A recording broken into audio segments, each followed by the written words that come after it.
In this 25th anniversary year of September 11th, the Tunnel to Towers Foundation continues to honor America's heroes. Heroes like Fire Lieutenant Michael Wells, who was inspired by 9/11 to serve his community. After 14 dedicated years of service, he lost his battle with occupational cancer, leaving behind his wife, Katie, and their 3 children. Tunnel to Towers honored Lieutenant Wells by paying off the family's mortgage in recognition of his sacrifices. Donate $11 monthly and amplify your impact with a car or land donation. Go to T2T.org.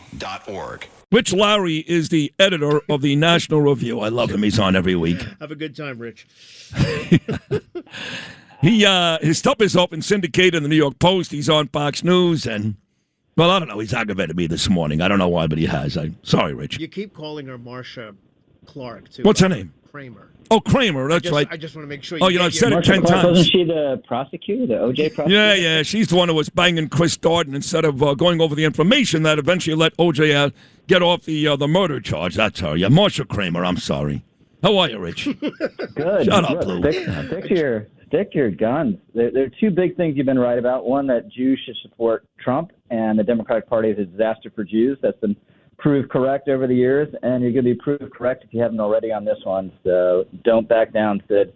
I'm never backing down. I apologized one time, not because John Catsimatidis made me do it. That was a lie in the papers yesterday. He never even approached me with that. Nobody did. I had a discussion with my wife and daughter the night before other people. I decided to do it on my own. But even that morning, I brought on 2 guests. I'll never forget Abraham Hamra and Michael Rappaport that destroyed the mayor because he's a creep. That's the bottom line. And he's the last person that should be down there until he comes out and says, hey, Hassan Piker, he's still a friend of mine. That would be bad enough, okay? But fine, I can live with that. But what he said about 9/11 and America was gross, and I'm not on that. He's never said that. How could he stand there? So I've learned something this morning when I was listening to you a little earlier. I didn't realize that Mamdani was on with Piker during that notorious episode. Yeah. Crazy. He was sitting right next to him. Yeah, to be the leader of New York City when you're okay with that sentiment is absolutely disgusting. Thank you for saying and that. And these guys, Piker and others, they're just in favor of violence. Piker in that New York Times interview that got so much attention where the other lady was saying she steals lemons from Whole Foods, said that bank heists are cool. We need more bank robbery, and people should be robbing art museums. What? Oh, my God. And I looked back at the history, and there were a lot of leftist groups in the 60s, 70s, 80s who robbed banks, and it wasn't cool at all because you end up, of course, inevitably shooting bystanders and tellers and security guards. Good working people who've done nothing to anyone besides, the rank illegality of it, and this is how radical the left is.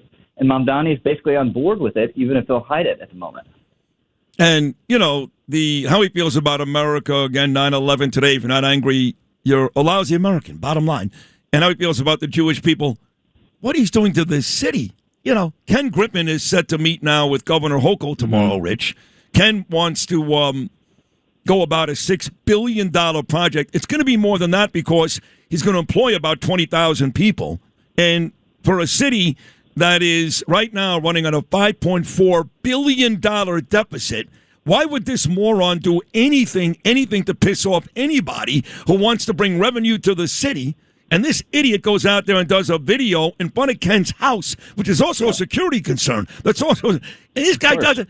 And then he's begging for more money yesterday from Hochul and him and Julie Menin. So it's not just about how he feels about the Jewish people. I get that all the time. All Sid cares about is the Jews. Shut up. Please. I barely talk about Israel anymore. Barely. I care about this city. What is he doing right? Yeah, so that was just to have a stupid Instagram moment, and he just loves the idea of taxing the rich. He hates rich people. That's another category of people he hates. And what has Ken Griffin ever done to anyone except for start successful businesses and give a lot away to charity and help the city through all this economic activity? And I don't know why you wouldn't.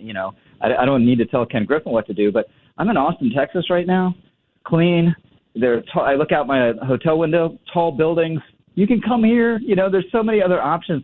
It used to be like 40 years ago, like New York and San Francisco were the only decent cities in the country. Now they've destroyed themselves, and there are a bunch of other great places you can go. It's true. There's no reason to stay here anymore.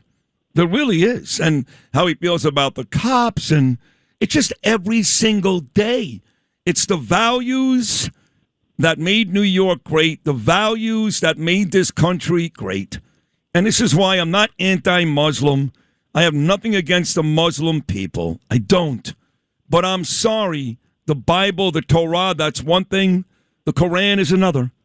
It's just not the same value system that we have here. It just, you're trying to fit a square peg into a circle hole, and it would be difficult enough if he was a decent guy, but when you add the fact that he is radical Islam on top of it, it's just never going to fit. It's never going to fit. And I got to tell you, right now he's still the overwhelming favorite to win again. I mean, I'm kind of joking around, but true. Both Bruce Blakeman and Lara Trump endorsed me last week. You should too, by the way. And people do want me to run. Danielle's going to kill me. I know you're listening, Danielle. I'm sorry. I love you. But people do want me to run because they're already scared to death. Only 4 months in, this guy's going to do 8 years.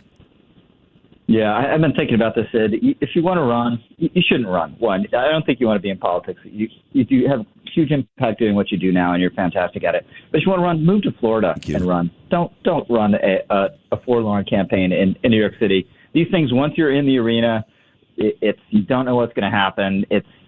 You might end up in very weird places. Where's our friend Curtis right now? You know. So oh God, please. If you want to do it, go do it in some place you can actually win. You know, it's funny. I gave the same exact. God, this sounds like a conversation I had a couple weeks ago with Andrew Giuliani, and right after the New York Times, I told him the same thing. You know, he ran for governor in New York, and he did a tremendous job. He came in second behind Lee Zeldin, who almost beat Hochul. But I keep telling Andrew, take your wife and your daughter to Florida. Looks like Byron Donalds will probably win because DeSantis is done. But the next time, if I'm Andrew, I run for office, I'd run for governor again. But this time, to your point, in Florida.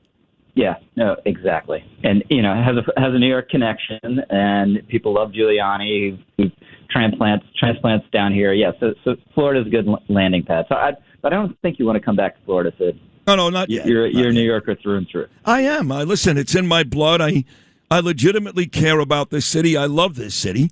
And a lot of times when I get angry or lose control and people find me offensive, it's fine. It's because I really, really care. I don't have talking points, Rich. You know me. We become great friends over the years. I have 2 pieces of paper in front of me right now. I have something that reads cut sheet 42926, which are the 16 pieces of audio I've got.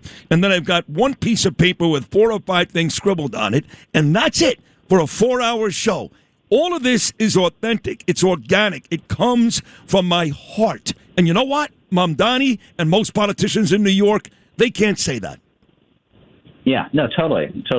I know that to be true. But look, you have so much impact right now, and you'll have more impact staying where you are, supporting, if we get one, you know, some independent kind of billionaire who's running against Mamdani, kind of Republican but doesn't like Trump. Right. That's the kind of person you need. You're right. Somebody like John Catsimatidis or Bill Ackman, one of those guys. Exactly. Yeah, and I think you're right about that. So what'd you think, Saturday night, almost everybody on this week, and I've been talking about Secret Service, had Nicole Parker on yesterday. She, former FBI agent. I've had some serious folks on the show the last couple of days, and I'm Bo Dietl, too.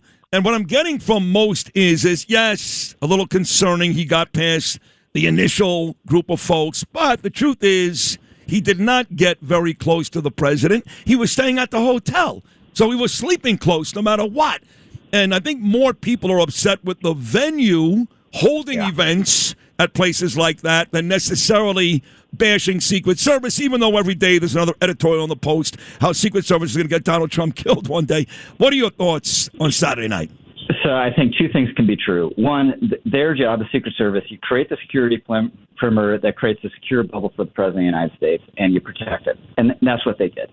But also, this event, which I haven't gone to in a very long time, but when I used to go to it, was a wonderful thing. It was before it was a celebrity thing. But the advantage of it, you just go in, you walk in there, you're instantly among all these other insiders and journalists and celebrities and politicians and cabinet members, and you can just jump from party to party, and everyone mingles together. And that's got to stop. You can't do that anymore. Thank God this guy didn't want to kill a cabinet member, because he easily could have done it in that lobby. Instead, he thought he could bull rush the room and get to President Trump, which he was never going to be able to do. So you unfortunately can't have this kind of event anymore. I think maybe cabinet members need to have mags outside of every event they do around the country now, because this is so insane. And this guy, he's not a schizophrenic. He wasn't deranged. He believed things that almost every Democrat in the country believes and just decided to act on it. You know, if he's a pedophile and Hitler, yeah, maybe you go kill him. So they should stop saying those things because they aren't true and they're dangerous to say. Agreed. What do you think about the short future here for Kevin Warsh? I guess it all starts today, the beginning of what will likely get him to replace Jay Powell in that Fed chair. But what do you think about the near future starting today for Kevin Warsh? I think he'll be good. I think he's a good choice. He's a pro. He agrees with Trump on interest rates at the moment. He's not going to agree with Trump on interest rates always. So that's going to be the point of tension. I wouldn't be shocked by the end of his term. Trump doesn't like him either, because Trump just wants lower interest rates no matter what, because he's a real estate guy, and that's his reflex. But I think Warsh is a good pick, and Trump initially at least will be happy with him. So they arrest Jim Comey yesterday. It's silly. Come on, 86-47. There's no way they can prove that he meant his intent was to have Trump killed. There's no way. It's silly. But it's not silly, because that's why Todd Blanche, in my opinion, has a chance to keep this job. There's no question. Look, President Trump was upset with Pam Bondi over a variety of issues. He doesn't like being called a pedophile. By the way, either do I. But, you know, the truth is that she kind of bungled the whole Jeffrey Epstein thing, and Trump was never even close to being involved, and she didn't really clear him for his taste fast enough. You know, there's some other stories that Adam Schiff, you know, leaked some stuff which pissed off the president, but there's no doubt that he wanted his enemies put away, right? Whether it was Jim Comey, Letitia James, Brennan, and Pam Bondi did none of that. So even though this is a silly case, let's be honest, you're not going to jail. It does show President Trump that Todd Blanche wants to serve him, and that may be enough to keep Blanche in that job instead of people like Lee Zeldin, Janine Pirro, Harmeet Dillon. What are your thoughts? 100%. I think you nailed it totally. This is a ridiculous case. Never should have been brought. Never going anywhere. But it might keep Todd Blanche in his seat where he is now. So Todd Blanche, I don't know him. I just know him from his media appearances. They're pretty impressive and much more impressive than Pam Bondi. But this is a ridiculous thing to do, but he's playing the game, and it might work for him. He is. That's exactly what he's doing. He's smart. Last one, the Iran conflict, and I guess, you know, depending on how you speak to, I speak to people like Katie McFarland. She says we basically won. That's what Trump says. Then I speak to people like Joe Tacopina. He says, Sid, we're stuck. The bottom line is we're stuck. What do you think is the truth here? Who's closer to being right? I mean, it's somewhere in between. We destroyed a lot of stuff in Iran, which is great. It's going to take them years to recover, but they've taken control of the Strait of Hormuz, which is an enormous economic and strategic chip for them to play. And now we're just in this game of chicken. The blockade will eventually grind them down to dust, but I emphasize that word eventually. You know, I don't think it's happening next week or happening in a month.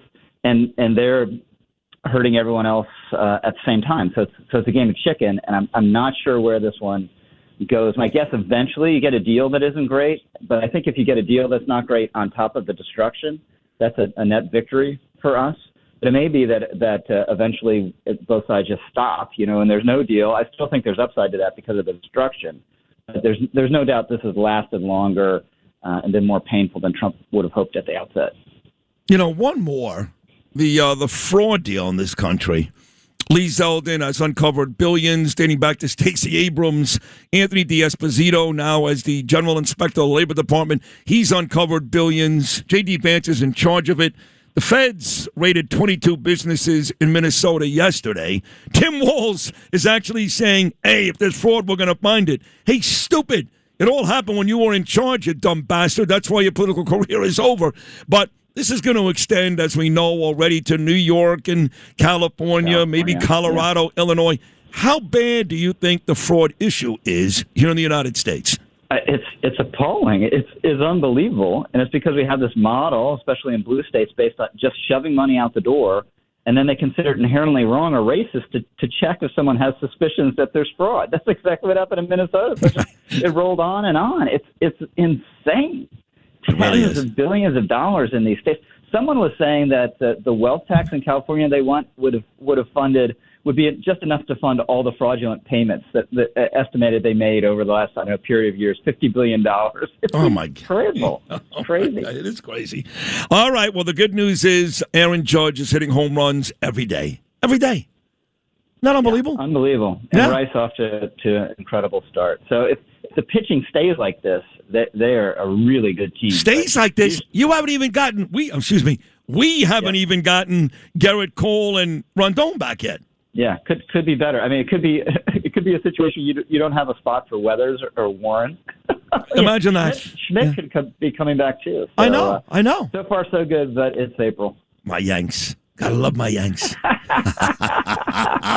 I'm actually going again Monday night. All my boys are taking me out. It's late. It's 2 weeks after my birthday, but Keith Kantrowitz and Oranger, all my guys, are taking me legend seats for the Yankees Monday, and then I'm going to Citi Field on May the 15th to sit with Steve Cohen and Bill O'Reilly for the Met-Yankee game. But what Steve doesn't know is I'm showing up in Queens wearing a Greg Nettles jersey. I love Greg Nettles. I saw Greg Nettles just a couple months ago. He was great. At a show. Hey, listen, those World Series in 77 and 78 against the Dodgers, the plays he was making at third base for the Yankees, the plays that Ron Say was making at third base for the Dodgers, both of those guys were unreal. Yeah. Nettles is rarely you can say a defender won a game and helped win a World Series, but he did that. I think it was 77. Yeah. Yes. I love you. Another great appearance, Rich Lowry. I have so much fun with you. Keep up the great work. Thank you, buddy. Thank you. There he is, the editor of the National Review. Long appearance today because he can discuss everything and anything. Rich Lowry. Thanks for listening to Sid and Friends in the Morning. You can hear Sid and Friends in the Morning weekday mornings at 6. If you like the podcast, share it with your friends and listen anytime at WABCRadio.com and download the WABC Radio app. Hit that subscribe button on all major podcast platforms. Plus, follow WABC on social on Instagram, TikTok, Facebook, and X. See you next time for a new episode so you never have to wonder. What the heck is going on here? This is Roger Stone with a serious warning for you. The U.S. dollar has lost 97% of its purchasing power since 1912. Your savings are exposed, and gold and silver remain the final hedge against currency devaluation, inflation, and ongoing economic uncertainty worldwide. So call 844-272-2428 now to get your free gold and silver guide from American Sovereign Bullion and learn how to protect your wealth with gold and silver. Call 844-272-2428 or visit dyingdollar.com. That's dyingdollar.com.